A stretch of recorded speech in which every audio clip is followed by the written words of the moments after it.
Oras natin mga kabombo, 33 minuto po makalipas ang alauna ng hapon. Samantala, nasa linya po natin ang ating mga kapanayam naman po, ang siya pong Bombo International News Correspondent wala po sa Estados Unidos na si Sir Isidro Madamba para mabigyan din po tayo ng update sa shooting incident sa Brown University. At nasa linya po natin ngayon si Sir Isidro. Sir Isidro, bago po ang lahat, pakilala at pagbati po natin sa ating tagapakinig at nanonood po dito sa ating palatuntunan. Yes, magandang gabi sa lahat ng mga tagapakinig natin ng Bombo Radio Philippines, Bombo Radio News Tugupan. Magandang gabi. Dito, it's about 9:35 p.m. na po ng gabi. Magandang hapon dyan, Bombo... Justin po, Bombo Justin. Bombo Justin. Yes po. Sir Isidro, yun, pinakahuling ulat na lamang po o update sa mga otoridad sa paghahanap po ng suspect sa pamamaril sa Brown University, sir. Yes, Bombo Justin, alam mo, nung Sabado nga, meron na naman tinatawag na mass shooting. Ang mass shooting kasi, Bombo Justin, qualified to kung mass shooting, kailangan 4 yung nasugatan o namatay bago matawag o mas marami bago matawag ang tinatawag na mass shooting. Anong Sabado nga, meron na naman nangyari na mass shooting dito sa Rhode Island. Alam mo, dito pa nga sa Brown University kung saan naiulat na meron 2 namatay at 7 nasugatan. Alam mo, kahapon, Linggo, kasi nangyari yun Sabado, Bombo Justin. Linggo, meron ng person of interest na nasa kamay ng mga otoridad ng Providence Police. Umaga ng Sunday, meron ng person of interest, pero kinagabihan ay pinakawalan din.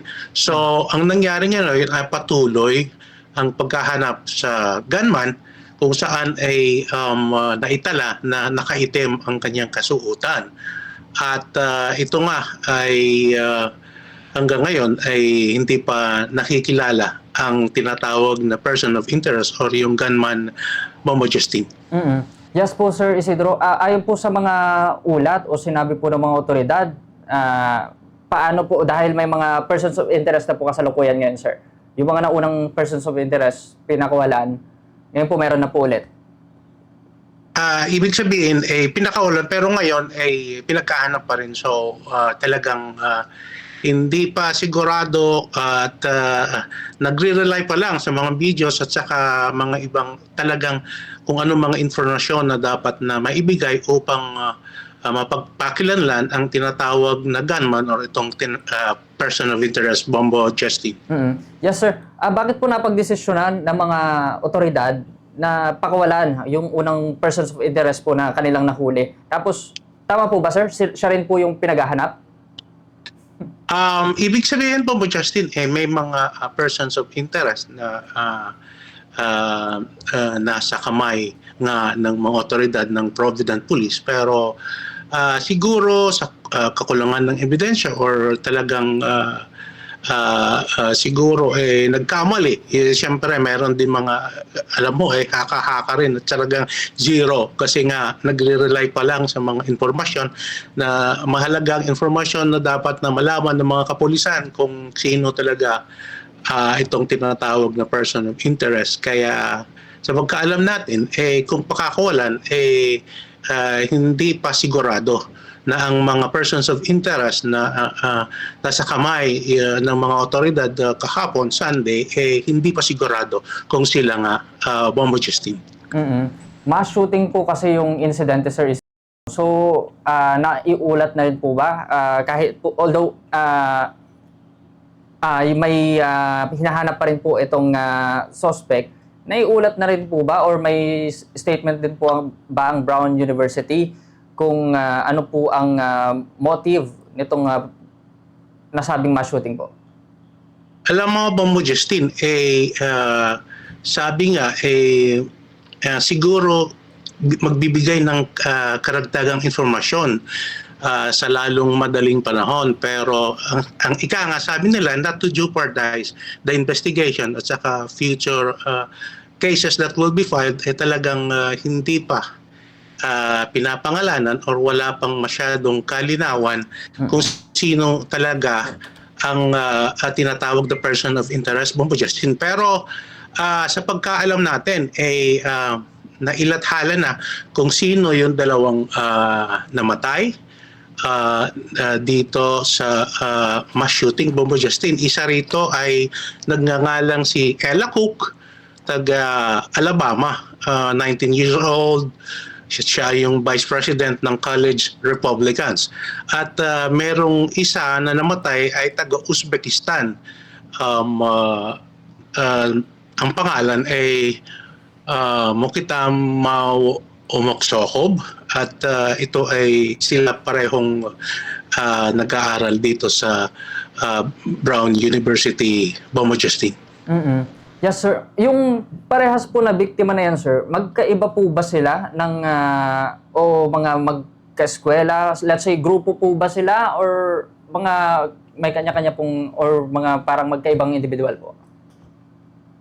Wala tayong kasiguruhan, pero ang informasyon na naibigay, Bombo Justin, mo dito nga sa first floor ng engineering building, malamang baka siguro nga parehong engineering students ang mga ito, or nangyari na nandun sila malapit sa classroom. This is first floor kung saan nangyari ang mass shooting, Bombo Justin. Alam mo, maraming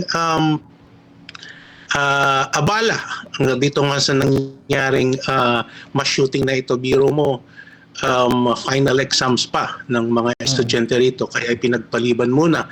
Maraming mga business establishments ang nagsara, at alam mo, dapat sana merong itataon na parang Christmas or menorah lighting dito sa syudad kung saan nangyari dito sa Providence. Pero ipinagpaliban at balak ng mayor ay commemorative at ibibigay ang gaganapin ang tinatawag na lighting or menorah lighting na ito para maalala ang mga naging biktima. At ang putihing gobernador ng nasabing lugar, si Governor Mackey, ay ipinag-utos na naka-half mask, naka-half staff ang bandila ng Estados Unidos. At ang butihing presidente namin dito na si President Donald Trump ay talagang nagbigay na rin ng mensahe ng pakikiramay dahil nga dito sa nangyaring mass shooting, Bombo Justin. At sa pag-alam natin, a little bit trivia about mass shooting, according to the Gun Violence Archive dito sa Estados Unidos, pang 389 ng mass shooting ang nangyari ngayong taong 2025, Bombo Justin. At meron ng 387 katao ang namatay dahil nga dito sa tinatawag na mass shooting, Bombo Justin. Ang tanong dito, Sir Isidro, no, yung gunman, in-name niya ba kaya itong mga victim or talagang random na nagpaputok lang din po ito, sir? Yes, sa pagkaalam natin, Bombo Justin, para mahaba ang dalang baril ng gunman, at hindi natin matukoy kung talagang semi-automatic or talagang punteriya or alam mo, or random or at burst yung pamamaril. Wala pa kasing masyadong mga impormasyon na inuulat, gaya na nasabi natin, ayaw pangunahan para doon sa investigasyon na dapat sa kapulisan ng Providence, Bombo Justin. So ang pinakahuling update po dito, sir, sa case po na to or sa insidente po na to, ongoing po, nagpapatuloy pa po ang investigasyon sa pagkakakilanlan po ng suspect. Tama ka, Bombo Justin. Yes, sir. That's all I have, sir. Maraming salamat po sa update na binigay mo po. At magandang gabi po sa inyo. Magandang hapon po dito sa amin. Yes, Bombo Justin, maraming salamat. Magandang gabi sa lahat ng mga tagapakinig natin. Gusto kong batiin ang kagrupo natin dito, ang United San Nicolaians USA at mga kalugar natin sa bandang Ilocos, dyan sa Ilocos Norte, sa Lawag at sa San Nicolas. Magandang hapon sa inyong lahat, magandang gabi dito, isang malamig na gabi dito sa Alameda kung saan malapit ako sa San Francisco, Bombo Justin. Yes, Sir Isidro, maraming salamat po at mag-ingat po kayo. Likewise, Bombo Justin. Maraming salamat din.